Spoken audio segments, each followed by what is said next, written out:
Hi, I'm Sherri Kane, an investigative journalist, and today I'm going to be reporting with Dr. Leonard Horowitzem on Barack Obama's declaration of a national emergency and what this means to this country. Now, a declaration of national emergency is usually brought about when there is a natural disaster about to occur, such as an earthquake or a hurricane. So why now is Barack Obama sending out a national emergency for the swine flu pandemic?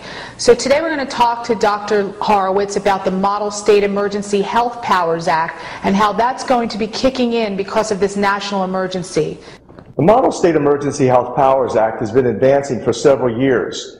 It allows the state's health officials, upon declaration, as you've just seen by Barack Obama, of a national emergency, to arrest the state's constitutions and the state's legal systems, to deputize first responders, emergency responders such as fire officials, police, and even dentists, such as happened in the state of Massachusetts, to be the facilitators of the public health response. In this case, vaccinations, drugs, whatever, things like Tamiflu is recommended by the state health officials. That's what's recommended and administered by those who are deputized.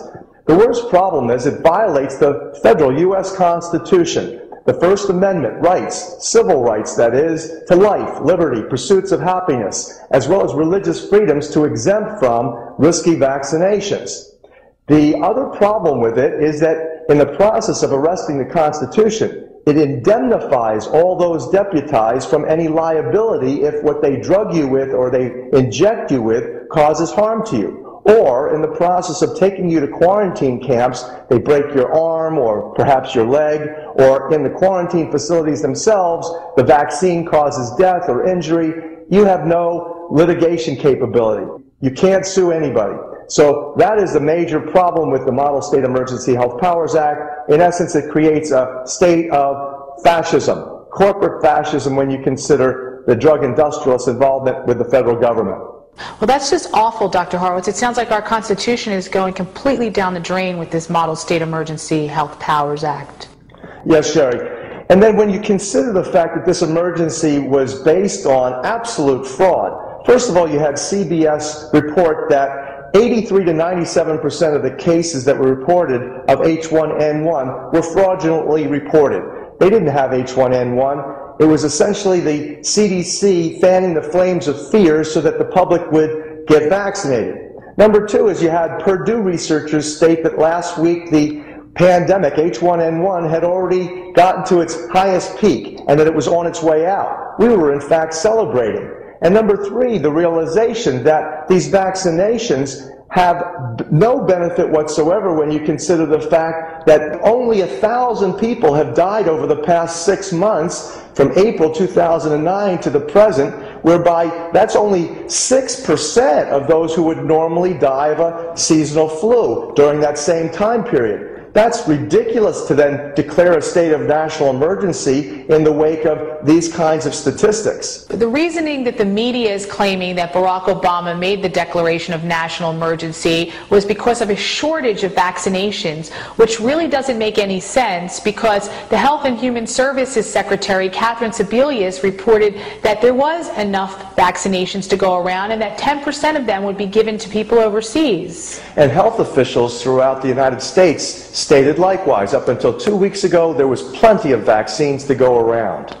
And New York Governor Patterson has rescinded the mandate on health care workers and pushed it over to pregnant women and children, claiming it was mandatory for them to get the vaccinations. Or very important, that is. In the reality, this, quote, mandate that they originally claimed was necessary for healthcare professionals, what they didn't tell you, it's not a vaccine shortage that motivated them to change. It was this whole concept of shortage marketing. Consumer Reports stated that we the people, 70% of us, had refused the vaccinations. We're going to not get vaccinated with H1N1 or seasonal flu vaccines this year. So what do? Placed in that situation, you create what's called shortage marketing. You claim that something is in short supply, and that creates this whole fright and fear and movement of the consumers to stand in line, roll up their sleeves to get vaccinated. It's a complete scam. And New York Governor Patterson, along with the media, failed to mention that the reason was not because of a shortage of vaccinations, was because of the court dates that were being filed from healthcare workers and the nurses' unions. Exactly. In the state of Washington, the nurses' union there brought a successful litigation and a declaration by the court to make mandatory vaccinations illegal. That's associated with the First Amendment rights to the Constitution. Freedom of choice in health care is one of those choices and those requirements under civil rights. Now let's talk about the Partnership for New York City and who broke the news of the declaration of national emergency. The two media entities were Reuters and Fox. And those entities are partners in the Partnership for New York City, which is a partner for New York State. The reality is that you're dealing with the media that has its hands in the till of not only state government financing through vaccination purchases, but also the entire drug industry is intimately connected with Reuters News Service and Rupert Murdoch's Fox News, Time Warner, Turner Broadcasting, HBO. All of the major media is largely controlled by the same people that are pulling the strings on the puppet politicians that are advancing this alleged vaccine shortage to inject the people with toxic, genocidal, witches brewed vaccinations. Sitting on the board of directors for the Partnership for New York City is Thomas Gloser, who is the CEO of Reuters and also the director of Merck Pharmaceutical.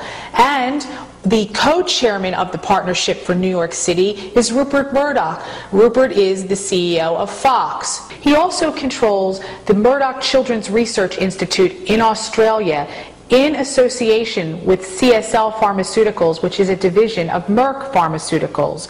They are currently conducting swine flu vaccination trials on children and pregnant women. We know the royal family has been conducting genocide for centuries if we look at India and China regarding colonialism. And the fact is that neocolonialism today, called globalism or globalization, is likewise this whole process whereby the agendas of the royalty of Europe, combined with the Rockefeller family of America, is advancing precisely what they want to happen. In this case, who's implicated is this Partnership for New York City and the Population Council, which was likewise founded by David Rockefeller and the Rockefeller brothers, funded to become the global most active depopulation, population reduction agency, currently funded by the United States federal government, the Rockefeller Foundation, and numerous other institutions. Their goal is to reduce global populations by at least half to two-thirds, and that's precisely what the greatest risks of these vaccinations are. And the safety studies that were conducted for the H1N1 vaccinations at Rupert Murdoch's Children's Research Institute in Australia were not up to science standards. Exactly. The reality is that they had used previous flu vaccine studies, and they had only tested these vaccines for 6 weeks. That's completely inadequate to determine all of the other diseases that occur months and even years, such as the autoimmune diseases and the cancers. Besides that, there were no placebo controls. What happened was that the drug industrialists, because they wanted to erase differences between experimental and control groups so that it would show no statistically significant differences between vaccinated and non-vaccinated people that they were studying, they used vaccinations instead of saline solutions in the control groups, which completely is bogus science, and that simply is what allows the health professionals and the health officials to claim safety of these vaccinations. It is a complete and utter fraud. So if there hasn't been enough effective research done on the H1N1 vaccinations, and there hasn't been a lot of people dying from this virus, then what is the declaration of national emergency really about? It's really about population control, population manipulation through the mainstream media persuasion, and then population reduction through vaccination intoxications. What is happening is that these vaccinations contain highly unstable viruses. that easily mutate because they're laboratory recombinants. They are live, active laboratory recombinants that are being administered to people who roll up their sleeves to get vaccinated. They shed that virus up to 3 weeks post-vaccination, which means that if you haven't been vaccinated and there's somebody who sneezes who's been vaccinated, you can get their H1N1 laboratory-created virus infection. And if you get that infection now, or if you've been vaccinated, you stand the risk of recombining that virus with other circulating viruses such as H5N1, which the officials have been telling us for a couple years now is not only circulating, but kills 6 out of 10 people it infects. That, according to all the evidence, is the most real reason, fundamental underlying reason for the national emergency and the state's Model State Emergency Health Powers Act being enacted. Well, that's all for our segment now, folks. Stay tuned for our next segment to educate you all on the latest news. For more information, we urge you to visit fluscam.com. Check out the latest news release links. Also, check out the flu do's and don'ts link, which Dr. Horowitz has some amazing remedies for you to stay healthy this flu season.